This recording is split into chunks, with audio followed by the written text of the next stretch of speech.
صلی علی رسول الکریم اما بعد فاعوذ باللہ من الشیطان الرجیم بسم اللہ الرحمن الرحیم انما حرم علیکم المیتۃ والدم ولحم الخنزیر وما اہل به لغیر اللہ فمن اضطر غیر باغ ولا عاد فلا اثم علیہ ان اللہ غفور رحیم صدق اللہ العلی العظیم۔ شرک اعتقادی کی تردید کی جا چکی ہے، صورت کا دعویٰ ذکر کیا گیا، اس کے بعد شرک فعلی کی تردید کی جا رہی ہے۔ شرک فعلی کی دو قسمیں ہیں، ایک ہے تحریمات لغیر اللہ اور دوسری قسم ہے نظر لغیر اللہ۔ تحریمات لغیر اللہ کا بیان یہ پہلی آیتوں میں گزرا ہے، اس کی تردید کی گئی، اور اس کے بعد نظر لغیر اللہ اس کا ذکر کیا جا رہا ہے کہ یہ بھی حرام ہے۔ مشرکین مکہ جسے اپنے لیے حلال سمجھتے تھے، اللہ تبارک و تعالی نے فرمایا کہ یہ حرام ہے، یعنی جب کسی جانور کو یا کسی بھی چیز کو جب غیر اللہ کے نام زد کر دیا جائے، اس کا تقرب حاصل کرنے کے لیے، چاہے وہ فرشتے ہوں، چاہے وہ اللہ کے انبیاء ہوں، چاہے وہ اولیاء ہوں، چاہے کسی نے بت بنائے ہوں کسی شخصیت کے، یا کوئی گائے کی پوجا کرتا ہو اور گائے کے نام کی نظر نیاز دیتا ہو، تو ظاہر ہے انبیاء بھی غیر اللہ میں شامل ہیں، انبیاء اللہ تو نہیں ہے نا، اور اولیاء بھی اللہ تو نہیں ہے، اللہ کے مخلوق ہیں۔ اللہ تبارک و تعالیٰ فرمایا لا یخلقون شیئا، انہوں نے کچھ پیدا نہیں کیا، وہم یخلقون، وہ خود پیدا کیے گئے ہیں۔ تو خالق اللہ تبارک و تعالیٰ کی ذات ہے، باقی انبیاء بھی مخلوق ہیں، اولیاء بھی مخلوق ہیں، فرشتے بھی مخلوق ہیں، سب مخلوق ہیں، اور اللہ تبارک و تعالیٰ خالق و کل شیء، ہر چیز کا پیدا کرنے والا ہے۔ تو جو چیزیں اللہ پاک نے حلال ٹھہرائی ہیں انہیں حلال جانو، جو اللہ تبارک و تعالیٰ نے حرام ٹھہرائی ہیں انہیں حرام جانو، بس یہ چیز ہے۔ اور مشرکین مکہ کیا کرتے تھے، جو اللہ تعالیٰ نے چیزیں حلال کہی ہیں ان کو انہوں نے حرام ٹھہرا لیا، اور جو اللہ پاک نے کہا کہ یہ حرام ہے انہوں نے اس کو حلال سمجھا ہوا تھا۔ تو یہاں پر تحریمات لغیر اللہ کے بعد نظر لغیر اللہ، جسے نظر نیاز منت منوتی وغیرہ کہتے ہیں، کہ کوئی چیز بھی چاہے وہ چاولوں کی دیگ ہو، غیر اللہ کے نام زد جب کر دی جائے، اس کا بھی ذکر ما اہل بہ، اس میں آ رہا ہے ما اہل بہ لغیر اللہ۔ اور خصوصیت کے ساتھ یہاں پر 4 چیزوں کا ذکر کیا گیا، ایک مردار کا، فرمایا انما حرم علیکم المیتہ، یقیناً تمہارے اوپر مردار کو حرام ٹھہرا دیا گیا ہے، اور والدم، اور خون کو، ولحم الخنزیر، اور خنزیر کے گوشت کو، مراد سارا خنزیر ہے، وما اہل بہ لغیر اللہ، اور ہر وہ چیز جو غیر اللہ کے نام زد کر دی جائے۔ قرآن پاک میں 4 مقامات پر اسی ترتیب سے اس کو ذکر کیا گیا ہے، ویسے 7 مقامات پر اس کا ذکر آیا ہے، تو ایک ہی ترتیب سے ذکر کرنا، اس سے مفسرین کرام نے لکھا ہے کہ اس سے ایک جو ہے نا، ایک چیز جس کی حرمت ذکر کی گئی ہے دوسری چیز کی حرمت اس سے بڑھ کر ہے، کیونکہ ایک ہی ترتیب ہے۔ تو گویا کہ مردار سے بڑھ کر حرام ہے خون، اور خون سے بڑھ کر حرام ہے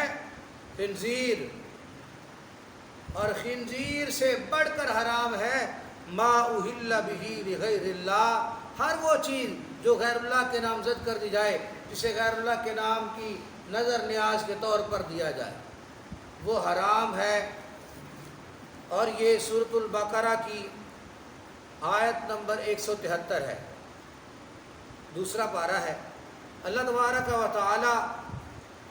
لوگوں کو سمجھ نصیب فرمائیں کہ لوگ مشرکین مکہ جیسے اعمال کر رہے ہیں، آج کل ہندوؤں جیسے اعمال کر رہے ہیں۔ مشرکین مکہ کیا کرتے تھے کہ اپنے بزرگوں کے انہوں نے بت بنائے ہوئے تھے اور ان بتوں کی پھر نظر نیاز دیتے تھے۔ اور آج کل جو جہالت میں پڑے ہوئے لوگ ہیں وہ کیا کرتے ہیں؟ یہی کام کرتے ہیں، وہ اللہ کے بزرگ جو فوت ہو گئے ان کی قبروں پہ کرتے ہیں، قبروں پہ مزاروں پہ وہ کرتے ہیں اور وہاں جا کے نظر نیاز دیتے ہیں۔ تو یہ چیز جو ہے، یہ غیر اللہ کے نامزد جب کر دی جائے، اس کا تقرب حاصل کرنے کے لیے 11ویں شریف کا لوگ کہتے ہیں جی 11ویں شریف، 11ویں کا ختم دلواتے ہیں، یہ کیا ہے اور اس کا حکم کیا ہے؟ دیکھیں، اگر 11ویں کا کوئی یہی نظریہ رکھتا ہے، 11ویں کا ختم دلوانے والا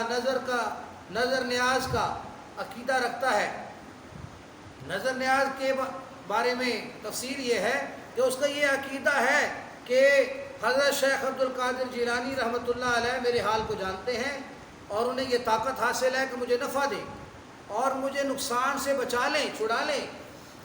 تو پھر وہ ان کے نام کی نیاز دے رہا ہے تاکہ وہ مجھ سے راضی ہو جائیں۔ تو پھر کیا ہے؟ پھر یہ غیر اللہ کی نظر نیاز بن گئی اور یہ سری حرام ہے، عقیدہ بھی کفریہ اور شرکیہ ہے اور یہ سری حرام ہے۔ اور اگر کوئی بندہ یہ کہتا ہے کہ میں ویسے ختم دلوا دیتا ہوں کبھی کبھی اور میری یہ نیت نہیں ہوتی، میں ایسا عقیدہ نہیں رکھتا، میرا عقیدہ ایسا نہیں ہے، لیکن میں نے دیکھا اپنے آباء و اجداد کو دیکھا، ہمارے خاندان والے کرتے ہیں، علاقے والے کرتے ہیں، تو میں بھی ختم دلوا دیتا ہوں۔ یہ ختم جب دلوایا جاتا ہے تو مسجد سے اعلان ہوتا ہے 11ویں کا ختم دلوانا، پیسے دو، تو میں بھی پیسے بھیج دیتا ہوں، مجھے نہیں پتا کہ کیا، میری نیت تو یہ نہیں ہوتی۔ بعض جگہ ایسے کرتے ہیں نا لوگ، پیسے دے دیتے ہیں جی، اور پھر وہ باقاعدہ سارا جو ہے انتظام کر کے پورے محلے سے پیسے اکٹھے کر کے اس کے بعد جو ہے نا یہ پھر دیگیں پکاتے ہیں اور بڑا کچھ کرتے ہیں۔ تو اس بندے سے یہ کہا جائے گا کہ آپ کا یہ عمل بھی غلط ہے، یہ عمل بھی غلط ہے۔ کیوں غلط ہے؟ سوال پیدا ہوتا ہے غلط کیوں ہے؟ سوال پیدا ہوتا ہے کہ کیا ایصال ثواب نہیں ہے؟ کیا آپ ایصال ثواب کے منکر ہیں؟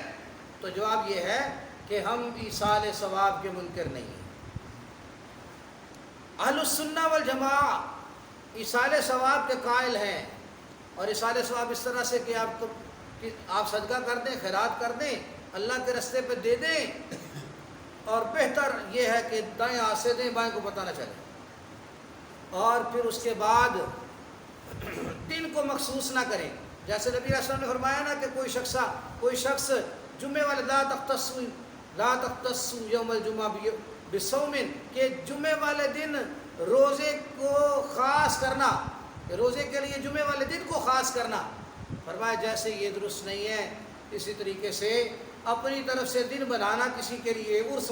منائے جاتے ہیں اور دن منائے جاتے ہیں، 11ویں دلائی جاتی ہیں، تو یہ غلط نظریات کی بنا پہ ہو یا دیکھا دیکھی ہو تو بدعت ضرور ہے،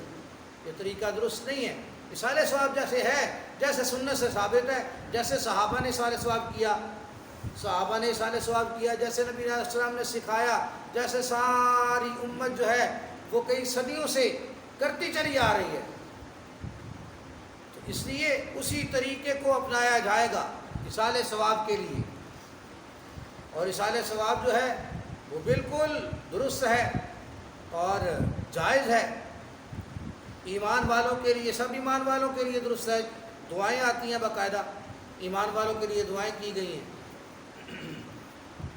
تو شفاعت بھی ہوگی، ایصال ثواب بھی ہے، سب کچھ ہے، لیکن غیر اللہ کے نام کی نظر نیاز نہیں ہے، وہ قرآن نے اس کو صریح حرام قرار دیا ہے۔ اس لیے فرمایا کہ وما اہل بہ لغیر اللہ، کہ ہر وہ چیز جو غیر اللہ کے نام زد کر دی جائے وہ حرام ہے۔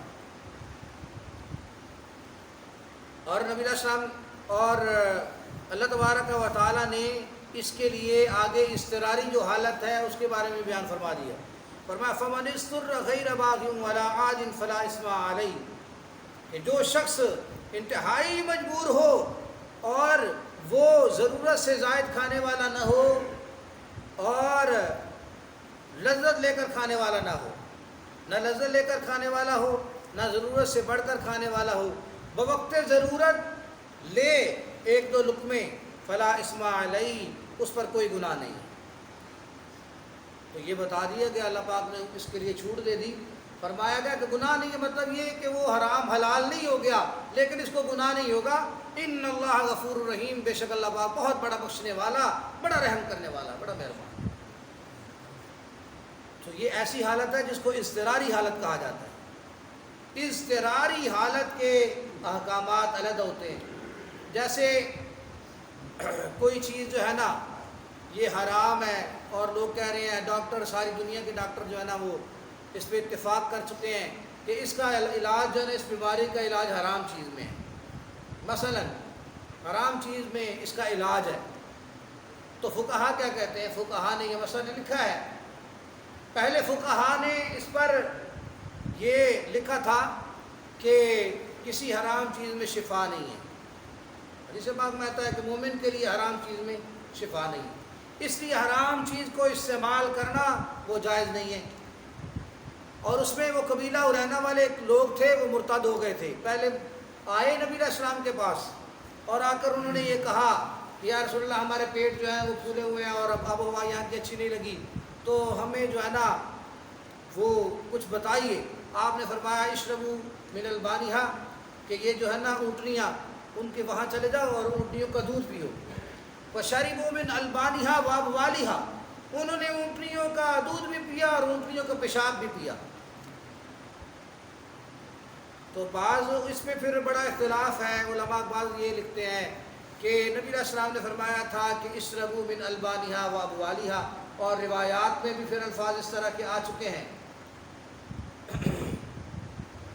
کہ نبی علیہ السلام نے فرمایا تھا کہ جا کر پیشاب بھی پیو۔ تو پھر وہ دوسرے مسائل کی طرف میں نہیں جاتا، مسائل جو ہے پھر اس سے بہت سارے نکلتے ہیں کہ وہ حلال جانور کا جو پیشاب ہے اس کا کیا حکم ہے، کس اعتبار سے، یعنی وہ نجاست خفیفہ ہے، اور جب عذر کی حالت، اضطرار کی حالت ہو یا بیماری کی حالت، عذر کی حالت ہو، تو اس وقت جو ہے اس کا استعمال جائز ہے۔ تو فقہا نے یہ لکھا کہ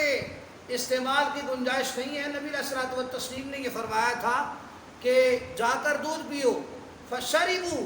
انہوں نے از خود، فشربوا از خود انہوں نے پی لیا،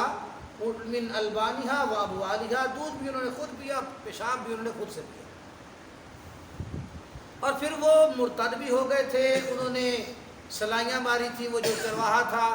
اس کے آنکھوں میں سلائیاں، گرم سلائیاں ماری تھی انہوں نے، اور اس کو قتل کیا تھا۔ اور پھر جب پتہ چلا تو نبی علیہ الصلوۃ والتسلیم نے ان کے پیچھے بندے دوڑائے اور ان کو پکڑ لیا گیا، تو آپ صلی اللہ علیہ وسلم نے اسی طرح سے ان کو قتل کروایا، ان کی آنکھوں میں سلائیاں مروائی ایسے۔ تو اب یہ مسئلہ ہے کہ کوئی ایسی بیماری جس پر ڈاکٹر حضرات اتفاق کر لیتے ہیں کہ اس کا علاج جو ہے وہ سوائے اس حرام چیز کے اس کے علاوہ ممکن نہیں ہے، تو فقہا متاخرین جو ہیں وہ لکھ چکے ہیں کہ پھر اضطراری حالت میں، ایسی مجبوری حالت میں اس کے استعمال کی گنجائش ہے، استعمال کی گنجائش ہے، اگرچہ مثلا شراب وغیرہ، جی شراب، تو اس سے بچنا چاہیے، اگرچہ بہتر یہی ہے۔ لیکن اضطرار کی حالت یہاں سے یہ ثابت ہو رہی ہے کہ ایسا بندہ جو مر رہا ہے، بھوکا ہے، جنگل میں ہے، کسی ایسی جگہ پہ اس کے پاس کچھ نہیں ہے، کچھ نہیں ہے اس کے پاس، کسی سے مدد بھی طلب نہیں کر سکتا، کچھ نہیں ہے اس کے پاس، اور اس نے اس بھوک سے مر رہا ہے، اب جان بچانا فرض ہے کیونکہ یہ جان اللہ کی دی ہوئی ہے۔ جو لوگ یہ نعرہ لگاتے ہیں نا میرا جسم میری مرضی، ان کو بھی یہ بات سمجھ لینی چاہیے، یہ جسم اللہ پاک کا دیا ہوا ہے، اللہ کا تحفہ ہے، اللہ کی طرف سے انعام ہے، اور مرضی بھی اللہ پاک۔ اللہ پاک فرماتے ہیں اس جان کو ضائع مت ہونے دو، اس جان کی حفاظت کرو، بچاؤ اسے۔ لہذا ایسی سٹیج پہ جو بندہ پہنچا ہے تو اس کے لیے اللہ پاک فرماتے ہیں غیر باغن ولا عاد، نہ وہ سرکشی کرنے والا ہو کہ چسکا لے کے کھانا شروع کر دے، کہ مردار اسے پڑا ہوا ملا اور اسے جو ہے نا وہ چسکا لے کر کھانا شروع کر دے، بھون بھون کے کھاتا رہے، ٹکے لگا لگا کے کھاتا رہے، ایسی اس کی اجازت نہیں ہے۔ اور ضرورت سے دون والے لے کر گزارا چلتا ہے، کمر سیدھی ہو جاتی ہے، اس کے بعد جا کر مزدوری کرے یا ایسے علاقے میں پہنچ جائے جہاں اس کا خزانہ دبا ہوا ہے، تو اس طرح سے کوشش کرے تو اتنا سا لے جس سے یہ اٹھ سکے، بس یہ شرطیں ہیں. جب یہ ایسے کرے گا تو اس کے لیے گنجائش ہے، ورنہ گنجائش نہیں. اس کے ساتھ ساتھ یہ الکوہل کے بارے میں بھی میں عرض